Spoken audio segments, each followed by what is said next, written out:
ಭಗವಂತನಿಗೆ ಪ್ರಸಾದದ ರೂಪದಲ್ಲಿ ನೈವೇದ್ಯ ಮಾಡುವಂತಹ ಸಿಂಪಲ್ ಆದ ಬಾಳೆಹಣ್ಣಿನಿಂದ ಮಾಡಿದ ಸ್ವೀಟ್ ರೆಸಿಪಿಯನ್ನು ಇವತ್ತು ನಿಮ್ಮ ಜೊತೆ ಶೇರ್ ಮಾಡ್ತಾ ಇದ್ದೇನೆ.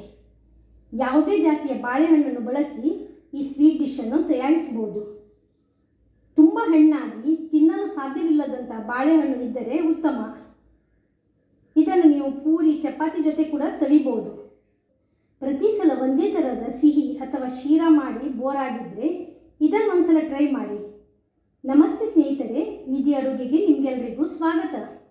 ಹಾಗೆ ರೆಸಿಪಿ ವಿಡಿಯೋ ಇಷ್ಟವಾದರೆ ವಿಡಿಯೋಕ್ಕೆ ಲೈಕ್ ಕೊಡುವುದರ ಜೊತೆಗೆ ಚಾನಲನ್ನು ಸಬ್ಸ್ಕ್ರೈಬ್ ಮಾಡಿ.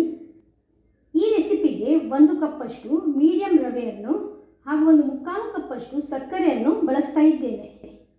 ಈ ಮೆಜರ್ಮೆಂಟ್ ಇದೆಯಲ್ಲ ಪರ್ಫೆಕ್ಟ್ ಆಗಿರ್ತದೆ. ನೆಕ್ಸ್ಟ್ ನೋಡಿ, ಕಡಾಯಿಯಲ್ಲಿ 3 ಸ್ಪೂನಷ್ಟು ತುಪ್ಪವನ್ನು ಸೇರಿಸಿ ಗ್ಯಾಸ್ ಫ್ಲೇಮನ್ನು ಆನ್ ಮಾಡಿದ್ದೇನೆ.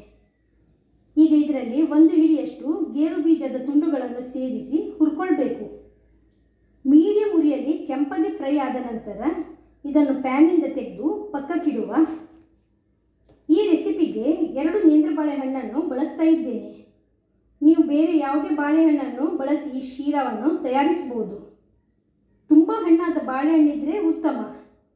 ಈಗ ಇದರ ಸಿಪ್ಪೆಯನ್ನು ತೆಗೆದು ಸಣ್ಣದಾಗಿ ಪೀಸಸ್ ಮಾಡುವ ಹಾಗೂ ಇದನ್ನು ರುಬ್ಬಿಕೊಳ್ಳುವ.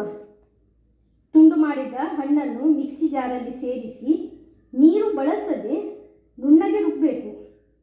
ನೋಡಿ, ರುಬ್ಬಿದು ಆಗಿದೆ. ಈ ರೀತಿ ಫೈನ್ ಆಗಿ ಪೇಸ್ಟ್ ಮಾಡಿದ್ದೇನೆ. ಈಗ ಗೋಡಂಬಿ ಹುರಿದ ಕಡಾಯಿಯನ್ನು ಪುನಃ ಗ್ಯಾಸಲ್ಲಿಟ್ಟು ಅದರಲ್ಲಿ ನಾವು ತೆಗೆದಿಟ್ಟ ರವೆಯನ್ನು ಸೇರಿಸುವ ಹಾಗೂ ಮೀಡಿಯಂ ಫ್ಲೇಮಲ್ಲಿ ಹುರ್ಕೊಳ್ಬೇಕು. ರವೆ 3 ನಿಮಿಷ ಹುರಿದ್ರೆ ಸಾಕು. ಸ್ವಲ್ಪ ಬೆಚ್ಚಗಾಗುವವರೆಗೆ ಇದನ್ನು ಹುರ್ಕೊಳ್ಬೇಕು.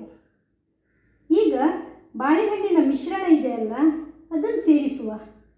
ರವೆ ಜೊತೆಗೆ ಮಿಕ್ಸ್ ಮಾಡುವ.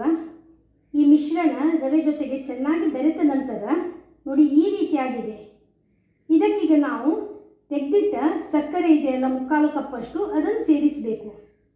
3 ರಿಂದ 4 ನಿಮಿಷದಲ್ಲಿ ಈ ಸಕ್ಕರೆ ಮೆಲ್ಟ್ ಆಗ್ತದೆ ಹಾಗೂ ಸ್ವಲ್ಪ ನೀರು ಬಿಡಲು ಪ್ರಾರಂಭವಾಗ್ತದೆ.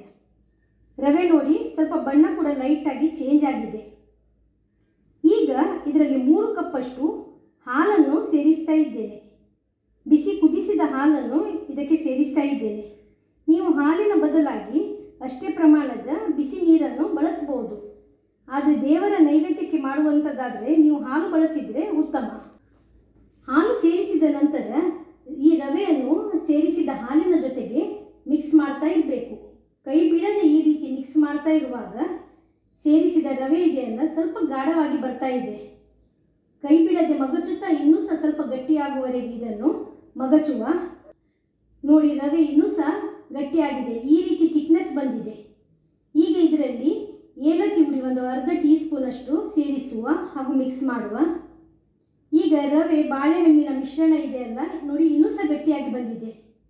ಈಗ ಹುರಿದಿಟ್ಟ ಗೋಡಂಬಿದು ಬೀಜ ಇದೆಯಲ್ಲ ಅದನ್ನು ಸೇರಿಸಬೇಕು ಹಾಗೂ ಕೈ ಬಿಡದೆ ಈ ರೀತಿ ತಿರುಗುತ್ತಾ ನಾವು ಇದನ್ನು ಮಿಕ್ಸ್ ಮಾಡಿಕೊಳ್ಬೇಕು.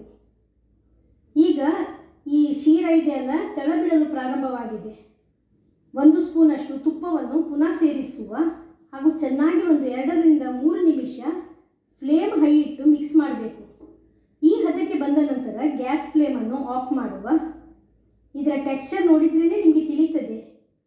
ತುಪ್ಪ, ಬಾಳೆಹಣ್ಣು ಹಾಗೂ ಏಲಕ್ಕಿಯ ಘಮ ಬಂದು ಅಷ್ಟು ಯಮ್ಮಿ ಆಗಿದೆ. ನಾನು ಹೇಳಿದ ಪ್ರಪೋರ್ಷನಲ್ಲಿ ಸಾಮಗ್ರಿಗಳನ್ನು ಬಳಸಿ ಮಾಡಿದರೆ ಇದೇ ರೀತಿ ಪರ್ಫೆಕ್ಟ್ ಆದ ಬಾಳೆಹಣ್ಣಿನ ಶೀರವನ್ನು ನೀವು ತಯಾರಿಸಬಹುದು. ಸಕ್ಕರೆ ಪ್ರಮಾಣ ಇದೆಯಲ್ಲ ನಿಮ್ಮ ರುಚಿಗೆ ಅನುಸಾರವಾಗಿ ಹೆಚ್ಚು ಅಥವಾ ಕಡಿಮೆ ಮಾಡಿ. ನಿಮಗೆ ಸಕ್ಕರೆ ಇಷ್ಟ ಇಲ್ಲದಿದ್ದರೆ ಬೆಲ್ಲವನ್ನು ಸೇರಿಸಬಹುದು. ಟ್ರೈ ಮಾಡಿ, ಖಂಡಿತ ನಿಮ್ಮ ಮನೆ ಮಂದಿಯವರೆಲ್ಲ ಇಷ್ಟಪಡ್ತಾರೆ. ಇವತ್ತಿನ ಈ ಯುನೀಕ್ ಆದ ಬಾಳೆಹಣ್ಣಿನ ಶೀರಾ ರೆಸಿಪಿ ಇಷ್ಟವಾದರೆ ವಿಡಿಯೋಕ್ಕೆ ಲೈಕ್ ಕೊಡಿ, ಚಾನಲನ್ನು ಸಬ್ಸ್ಕ್ರೈಬ್ ಮಾಡಿ. ನೆಕ್ಸ್ಟ್ ಟೈಮ್ ನೀವು ಭಗವಂತನ ನೈವೇದ್ಯಕ್ಕೆ ಈ ರೀತಿಯ ಹೊಸ ರುಚಿಯನ್ನು ಪ್ರಯತ್ನಿಸಿ. ಪೂರಿ ಜೊತೆ ಕೂಡ ಇದು ಎಕ್ಸಲೆಂಟ್ ಕಾಂಬಿನೇಷನ್ ಅಂತ ಹೇಳ್ಬೋದು. ಹೇಗಾಗಿದೆ ಅಂತ ನಿಮ್ಮ ಅಭಿಪ್ರಾಯವನ್ನು ಕಮೆಂಟ್ ಸೆಕ್ಷನಲ್ಲಿ ತಿಳಿಸಿ. ರೆಸಿಪಿ ವಿಡಿಯೋ ಇಷ್ಟವಾದರೆ ವಿಡಿಯೋಕ್ಕೆ ಲೈಕ್ ಕೊಡುವುದರ ಜೊತೆಗೆ ಚಾನಲನ್ನು ಸಬ್ಸ್ಕ್ರೈಬ್ ಮಾಡಿ, ಶೇರ್ ಮಾಡಿ. ಧನ್ಯವಾದಗಳು.